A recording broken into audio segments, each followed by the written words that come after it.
Bonjour, j'espère que vous allez bien. Aujourd'hui, on se retrouve pour la vidéo conclusion du mois de janvier. Fait que j'ai mes petites notes avec moi, puis on va commencer tout de suite par mes lectures du mois. Fait que ce mois-ci, j'ai lu un livre physique et 2 livres audio. Fait que je vais commencer par le livre physique. J'ai lu Heartless Center de Kristen Ciccarelli. On est sur un 460 pages, c'est de la fantasy young adult, un peu ado. Pour les tropes, on va être dans le style chasseur, sorcière, enemy to lovers, triangle amoureux, un petit slow burn et évidemment un petit plot twist à la fin. C'est le premier livre que j'ai essayé d'étiqueter, voilà, avec des petits post-it. Donc si vous ne connaissez pas sur le BookTok, c'est un peu la manière de faire pour trop éviter de gribouiller dans les livres. On met des petits post-it qui sont quand même transparents, puis on les met à chaque fois au niveau d'une phrase qu'on aime ou d'un passage qui nous touche, etc. etc. Fait que j'en ai pas mis tant, mais j'ai surtout surligné les passages que je trouvais assez poétiques. Voilà. Fait que mis à part ça, on va être ici avec un narrateur interne et un double point de vue. Donc c'est un peu plus rare, surtout dans les dernières romances que j'ai lues, mais là, puisque c'est pas considéré comme une romance, mais vraiment un roman de fantasy, les narrateurs et les styles d'écriture à la 3e personne du singulier sont beaucoup plus fréquents. Et si jamais vous n'aviez pas l'habitude de lire avec ce style de narration, sachez que ça se lit quand même très bien. Fait que pour l'histoire, on va être dans un contexte post-âge d'or de sorcellerie. Les reines sorcières sont tombées et maintenant c'est la nouvelle république qui gouverne. Et leur politique à cette nouvelle république, c'est de traquer et de tuer les sorcières. Donc dans un premier temps, on va suivre Rune qui elle descend d'une lignée de sorcières, mais qui a réussi à cacher ses pouvoirs et à conserver son titre de noblesse. Et son but à elle, c'est de sauver ses semblables. Donc pour ça, la nuit, elle va se transformer en The Crimson Moth. Donc c'est traduit comme le sphinx rouge, mais ça veut à peu près dire papillon de nuit écarlate. Voilà. Sauf qu'un jour, pour sauver une sorcière, elle va devoir enquêter et ruser afin d'obtenir des informations auprès de Gideon. Gideon, lui, il travaille pour la Nouvelle République, pour la garde de sang, et c'est le meilleur chasseur de sorcières. De son côté, lui, Gideon, il se doute que Rune est une sorcière, mais il n'a aucune preuve. Donc tous les deux vont se lancer dans un jeu de séduction assez risqué et dangereux pour se soutirer des renseignements l'un à l'autre. Donc de son côté, Rune, elle veut savoir où est emprisonnée la sorcière qu'elle recherche, et lui, Gideon, il veut prouver que Rune est une sorcière. Voilà, donc évidemment, des sentiments entre eux vont se développer et rendre la situation encore plus tendue. Et tout au long de l'histoire, on va retrouver les personnages qui hésitent à soit entre mentir et jouer le jeu, soit dire toute la vérité à l'autre. On arrive très bien à suivre les points de vue de chacun, les sentiments et les dilemmes auxquels chacun des personnages fait face. En plus de ça, les chapitres sont assez courts, il y a des chapitres moyens à courts, donc la lecture reste assez dynamique, ce qui est important quand c'est une fantaisie, parce que les gros chapitres en fantaisie, ça fonctionne pas. Pour ce qui est de la construction du livre, dans la première partie, on va être dans tout ce qui est mise en contexte, un peu d'action, un peu de séduction. Et dans la deuxième partie, là, on s'aperçoit que quelque chose cloche, surtout au niveau des personnages secondaires. Et on commence à douter de la loyauté de certains. Donc, j'en dis pas plus. Évidemment, plot twist à la fin, j'ai mis un 5 étoiles. C'est un livre que j'imagine, l'air de rien, très bien adapté en film. Je pense que ça pourrait être super. Y a 1 ou 2 scènes d'amour, je crois, mais rien d'explicite puisque c'est une lecture jeunesse. Mais vous inquiétez pas, ça veut pas dire pour autant que c'est un roman nunuche, pas du tout. Au contraire, j'ai trouvé que les personnages étaient assez matures, intelligents et vraiment stratèges. Donc le tome 1, celui-ci, est sorti en juin 2025 et le tome 2 est sorti en août, de ce que je vois sur mes notes, en août 2025. Voilà, en français évidemment. Personnellement, je vais aller chercher le tome 2, je pense, demain ou après-demain. Si vous aimez les fins douces amères, je pense que vous pourrez vous contenter uniquement du tome 1. Mais personnellement, puisque j'ai envie de voir comment évolue la romance entre Gideon et Rune et aussi la vengeance qu'il va y avoir dans le tome 2, je pense que je vais aller à la librairie très prochainement chercher le tome 2. Voilà. Ensuite, j'ai lu Mad Majesty de Delinda Dane, le tome 1. Donc, lui, je l'ai écouté sur Spotify. On est sur à peu près 12 heures d'écoute. Et livre physique, il me semble, j'ai noté ça. On est sur 485 pages pour le livre physique. Donc là, on va suivre Damian, qui est le prince héritier du Royaume-Uni et qui fait souvent la une des tabloïds depuis qu'il est rentré de l'armée. Sauf qu'un jour, le roi va mourir et ça va être à lui de prendre le trône. Sauf qu'il ne pourra pas porter la couronne tant qu'il ne sera pas marié. Fait que là, la reine-mère lui trouve une épouse qui s'appelle Ophélia, mais elle ne lui plaît pas du tout. En revanche, il a rencontré, par hasard plutôt, Esmé, la petite sœur d'Olivia, sauf que elle est assez hostile à la famille royale. Donc vous voyez venir un peu, Damian va choisir d'épouser Esmé, déjà pour l'aider elle parce qu'elle a besoin d'argent pour subvenir aux besoins de son père qui est malade, et par la même occasion, le fait qu'il ne choisisse pas Ophélia, ça va bien embêter la reine-mère. Voilà. Donc nos deux protagonistes ne sont pas très appréciés par la presse et vont devoir prouver qu'ils peuvent servir la population. Donc évidemment, à force de se fréquenter, des véritables sentiments vont être développés entre les deux personnages. Et pour la suite, en ce qui concerne les actions qu'ils vont devoir mettre en place pour se faire apprécier de la population, je vous laisse découvrir ça dans le livre par vous-même. Voilà, fait que pour les tropes, on va être sur de la proximité forcée, un slow burn, prince héritier, grumpy sunshine, etc. J'ai mis 3 étoiles, il me semble, sur Bookread. C'est pas mal, mais j'avais un peu trop l'impression de revoir un remake de Kate et William mélangé avec des inspirations de la série The Crown. Fait que c'est pas trop pour moi, mais c'était quand même bon. J'ai trouvé les personnages aussi, surtout le prince, un peu mou, dans le sens où lui va avoir du pouvoir dans l'histoire, mais ne va jamais s'en servir, on dirait à bon escient, du moins, jamais s'en servir contre ou pour déjouer les manigances de la reine-mère. Voilà. Fait que ça, je pense que c'était le seul vrai point négatif que j'ai noté, mais sinon le reste était quand même pas mal. Donc si vous aimez tout ce qui est romance, prince, romance royale, etc., je pense que c'est une série, une saga que vous allez apprécier. Ensuite, j'ai écouté Dark Majesty, cette fois-ci sur Audible. Donc ça, c'est le tome 3 de la série Majesty de Delinda Dane. Les 3 tomes se passent, on va dire, sur une période assez proche les unes des autres. Fait que je passais directement au 3 parce que le tome 2, il me semble qu'il parle des 2 meilleurs amis du prince du tome 1. Fait que ça m'intéressait pas trop, mais je préférais passer directement à la romance entre la princesse et Ismaël. Voilà, fait que pour les tropes, on va être sur prince et princesse, amour interdit, best friend brother et puis je pense que c'est tout. Voilà. Donc sur l'audio, on est sur un 12-13 heures d'écoute quand même. Et pour le livre physique, j'ai noté qu'on était sur 460 pages. Voilà. Donc ici, on va suivre Éléonore et Ismaël. Éléonore, la princesse du Royaume-Uni, donc la petite sœur de Damian du tome 1. Et Ismaël, le meilleur ami de Damian, qui est par la même occasion prince héritier du royaume des Émirats. Les deux personnages ont un gros faible l'un pour l'autre depuis longtemps, mais qui est toujours resté inavoué, car lui est déjà promis à quelqu'un d'autre. Et en plus de ça, les deux ont des devoirs, une culture et des traditions complètement différentes, donc tout est fait pour les opposer.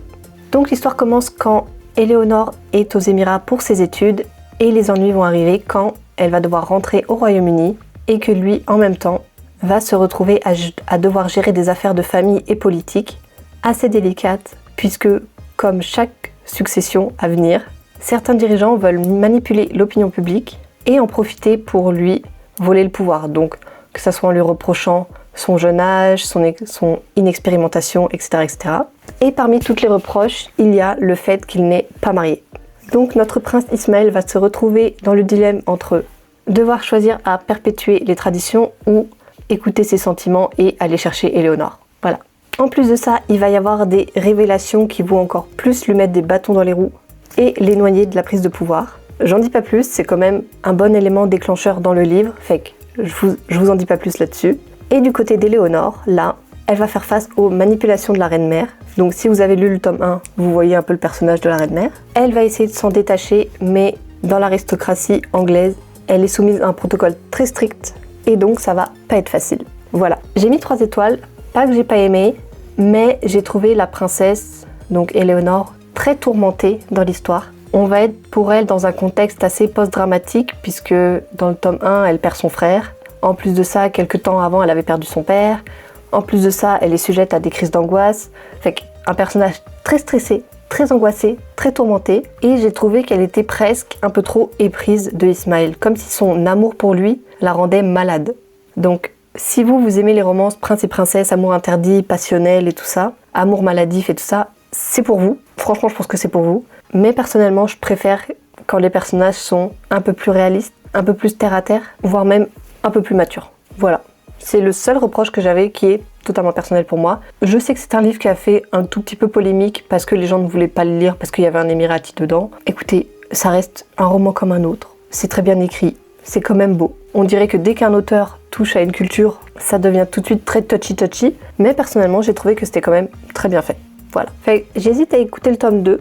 Peut-être que je le ferai, peut-être que je l'écouterai quand même parce que je pense que c'est un bon roman intermédiaire entre les deux, mais ça sera pas dans mes priorités. Je pense que je l'écouterai quand j'aurai le temps, mais j'en ai d'autres à finir avant ça. Fait que c'est tout pour mes lectures du mois. Ensuite, au niveau crochet, j'ai rien à vous montrer. La seule chose que j'ai faite ce mois-ci, c'est le petit chapeau brun que vous avez vu dans une précédente vidéo. Après ça, j'ai commencé beaucoup de projets, mais j'ai rien fini parce que ça va arriver dans les mois suivants. À part ça, j'ai regardé la Fashion Week haute couture, évidemment, comme tous les ans. Ça m'a donné quelques inspirations, mais j'ai déjà beaucoup de projets. Fait que je vais d'abord essayer de faire tous les projets que j'avais déjà écrits, et ensuite on verra si j'ai du temps cette année pour faire ce que j'ai envie de faire. Mais pour le moment, l'emploi du temps pour l'année est déjà bien chargé. D'ailleurs, la semaine prochaine, premier tuto pour un cardigan de Saint-Valentin. Ensuite, rapidement, mes produits terminés. J'ai terminé mon nettoyant pour le corps de Native, agrumes et muscle végétal. Oui, j'ai bien aimé. Pas ma senteur préférée, mais il était quand même pas mal. Fait que ça, je rachèterai, mais probablement une odeur différente. Il me semble qu'ils en ont à l'eucalyptus, je pense que c'est le prochain que je vais essayer. Fait que, oui, à racheter. Ensuite, j'ai fini une miniature de Typologie, le sérum éclat vitamine C. Moyen, j'ai pas trop aimé l'odeur de ce produit, et en plus de ça, je trouve qu'il y a d'autres marques qui font des bons produits aussi de la vitamine C. J'ai d'ailleurs fini déjà un flacon de Garnier, et là en ce moment j'ai un nouveau flacon de chez L'Oréal. Fait que oui, il est pas mal, mais faut pas faire attention à l'odeur. Ensuite, toujours chez Typologie, j'ai fini la miniature de l'hydrolat à l'amande poivrée. Ça, peut-être que je l'aurais préféré en toner, pas juste en hydrolat, parce que c'est littéralement de l'eau avec un peu de glycérine, il me semble.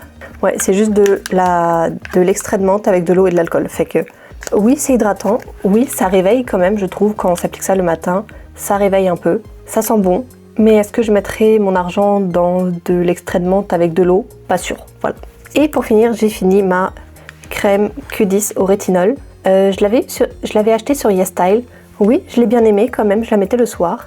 Est-ce que je vais la racheter? Peut-être, mais pas tout de suite parce que j'en ai d'autres à finir. Et en plus sur Accutane, le rétinol, il me semble que c'est pas très conseillé, surtout que celui-ci était assez dosé. Fait que oui, mais ça va attendre.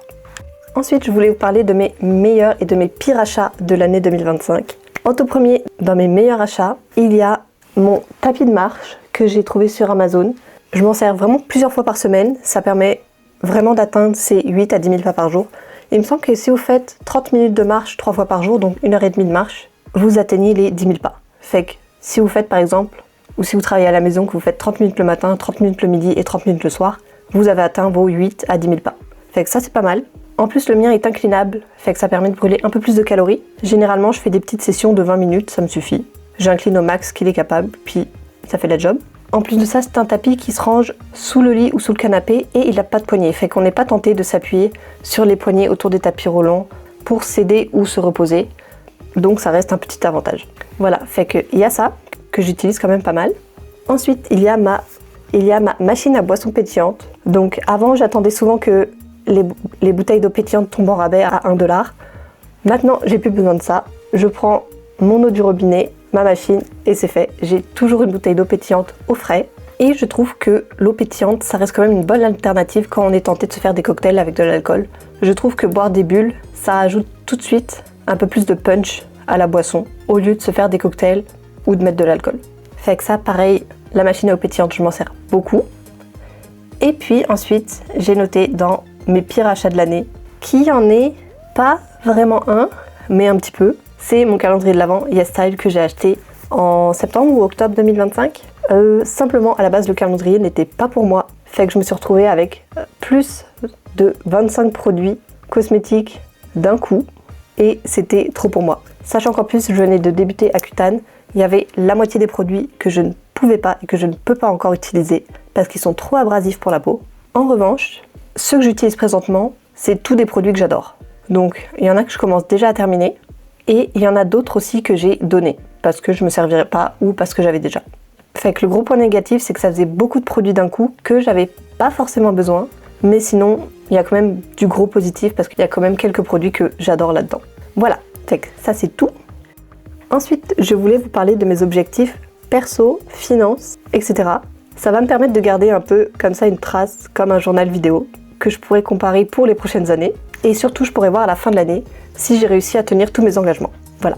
Personnellement, je fais partie de ceux qui pensent qu'il est jamais trop tard pour commencer une nouvelle habitude. Fait que même si par exemple vous n'êtes pas allé à la salle de sport ou vous n'êtes pas inscrit pour l'année à la salle de sport début janvier, vous pouvez quand même aller à la salle de sport n'importe quand dans l'année après. Fait que même si on arrive en février, mars, avril, on peut toujours commencer une nouvelle routine. Ça, c'est ma vision des choses. Il n'y a pas besoin de tout se mettre, tous ces objectifs début janvier. Juste les commencer les uns après les autres, ça peut parfois permettre de mieux les assimiler un après l'autre, au lieu de tout tenter d'assimiler et de tout essayer de tout faire d'un coup. Voilà, c'était ma petite vision. Donc parmi mes intentions, il y a côté YouTube, faire une vidéo une fois par semaine. Donc ça pour le moment, je les ai tenues. Déjà fin décembre, j'ai réussi. Même s'il y a certaines vidéos qui sortent le dimanche, soit à 9h, soit à 14h. J'essaye de faire au mieux, mais pour le moment, c'est bien parti. J'aimerais également finir mes projets crochet entamés parce que j'en ai quelques-uns quand même. Surtout des gros projets, des robes longues, des ensembles, des kits, des pantalons, bref, j'en ai pas mal d'entamés, mais ils sont longs, fait que je peux pas tourner ça en une semaine. Ça prend plusieurs mois. Il y en a même que je crois que j'ai commencé il y a une année ou plus. Voilà. Donc le but, puisqu'on déménage en juillet, ça va être de transporter le moins de pelotes qui me reste ici, donc de toutes les transformer en produits finis pour déplacer et transporter le moins de pelotes de laine possible. Voilà, fait que terminer mes projets crochet entamés. Ensuite, niveau bouffe, nourriture et food, j'aimerais me limiter à un fast-food par mois. Ça, pour le moment, je pense qu'on est sur la bonne voie. Ensuite, j'aimerais faire un bon restaurant par mois, donc des restaurants un peu plus travaillés si on veut. Voilà. Je me suis noté faire des collations santé une fois par semaine et des meal prep. Donc puisque je suis une grosse fanat de desserts et que j'essaye par la même occasion de limiter le sucre raffiné, j'aimerais me faire des collations en même temps que mes meal prep pour toute la semaine. Voilà. Ensuite, je me suis noté boire une infusion au moins une fois par jour. Donc soit du thé, soit une infusion, etc. Ça pour le moment, je l'ai tenu aussi tout le mois de janvier. Fait qu'on est bien parti là-dessus. J'ai noté également de faire des cures. Donc là, je suis en train de terminer ma cure de vitamine D. Également prendre du fer, surtout avec mon Accutane, j'ai beaucoup de saignements de nez, surtout ce mois-ci. Fait qu'un peu de fer ne fait pas de mal. J'ai également noté les oméga 3 et un peu de biotine. Voilà. Fait que ça, c'est mes compléments alimentaires que j'ai commencé à prendre à la mi-janvier, que je continue encore à prendre aujourd'hui. Je pense que ça va durer encore un mois et demi, mais pour le moment, on est bien parti. Ensuite, j'ai noté avant de déménager de vider le congélateur. Donc, vider les viandes et les légumes surgelés, les fruits surgelés, etc. Et j'ai également noté faire le ménage dans les conserves et passer les conserves qui traînent dans le garde-manger. Donc c'est souvent des fèves à l'érable ou des petits légumes en conserve. Fait que ça, on va les passer avant de déménager, ça devrait pas être trop compliqué. Et puis je crois que c'est tout pour la partie bouffe. Ensuite, niveau perso, j'ai noté lire 3 livres par mois. Je dis bien lire, donc les livres audio ne compteront pas. Donc là pour le moment cette année, j'en ai déjà lu 2. Parce que j'ai lu fin décembre, début janvier, j'ai kidnappé un Mafia pour Noël. Et ce mois-ci, j'ai lu Artless Hunter. Fait que j'en ai déjà 2. Ça devrait être faisable, surtout pendant mes vacances où généralement je lis beaucoup. Sauf que là, avec le déménagement, je sais pas. Fait que je vais essayer, quitte à lire des plus petits livres et tricher un petit peu, mais je vais tout faire pour atteindre les 36 livres. Voilà. Ensuite, je me suis noté faire du sport 3 fois semaine. Donc il y a parmi ça quand même la marche sur le tapis. Et il y a également du yoga et pilates que je fais souvent le matin au réveil. Ça j'aime bien et c'est facile à caser. En plus, j'ai la télé là, donc généralement, je me mets dans mon bureau, puis avec le tapis, ça se fait très bien. En plus, avec les vidéos YouTube, on peut choisir la durée. Donc, généralement, le matin, je me mets un 30-40 minutes de yoga. Et sinon, quand je fais d'autres séances de sport, c'est des séances de 20 minutes. Voilà. Ensuite, je me suis noté 8000 pas par jour. Donc ça va être à améliorer parce qu'il faudrait que je fasse du tapis quasiment tous les jours. Surtout que là, en ce moment, on peut pas trop prendre de marche dehors parce qu'il fait moins 18, moins 22. Voilà. Donc, on n'a pas trop envie de marcher pendant 1 heure dehors. C'est même assez déconseillé en réalité. Fait que ça va être à améliorer, mais c'est faisable, je pense. Ensuite, j'aimerais prendre sur moi et faire une seule chose à la fois. J'entends par là, par exemple, ne pas gosser sur son sel pendant qu'on regarde un film. Donc, je me suis permise de crocheter pendant le film, mais pas de regarder mon cellulaire ou de faire d'autres choses sur mon téléphone pendant qu'on regarde un film le soir. Voilà, ça aussi, c'est encore à travailler. J'ai noté dans les nouvelles habitudes prendre des douches plus courtes. Oui, parce que pour le moment, on est dans un tout compris, donc on paye pas l'électricité ni l'eau. Fait qu'on paye pas l'hydro, mais en juillet, ça va être à nos frais, puisqu'on déménage dans notre maison. Donc, on va limiter le gaspillage d'eau et le temps sous la douche. Voilà, ça ne peut faire de mal à personne. Ensuite, j'ai noté reprendre le journaling. L'année passée, sur mon bullet journal, je me suis arrêtée au mois d'octobre. Ensuite, novembre, décembre, c'est inexistant. Et déjà, septembre, octobre, il me semble que ça avait été assez négligé. Fait que janvier, je m'y suis remise un petit peu. Et février, j'ai préparé déjà mon bullet journal pour le mois de février. Fait que ça devrait pouvoir se faire. Je pense que je le ferai à chaque matin quand je rentre du travail. Mais fait que j'aimerais reprendre ça un peu plus assidûment. Voilà. Ensuite, j'ai marqué faire le ménage dans ses abonnements de réseaux sociaux et dans ses amis. Oui. Donc en gros, se désabonner des gens qui ne partagent plus mes valeurs, plus mes principes, qui font n'importe quoi, selon moi, évidemment. Et du point de vue des amis, me séparer des gens qui ne prennent simplement jamais de nos nouvelles. Pas que ça soit méchant ni rien, je comprends que chacun ait sa vie, mais il y a des gens à qui on peut parler 1 ou 2 fois par an, puis ça va être bien chill, bien correct, des nouvelles vite fait, ça prend 5 minutes, et puis c'est tout, c'est fait. Et surtout, en plus de ça, avec les réseaux sociaux aujourd'hui, je trouve que c'est super facile d'engager la conversation, donc il n'y a pas réellement d'excuses.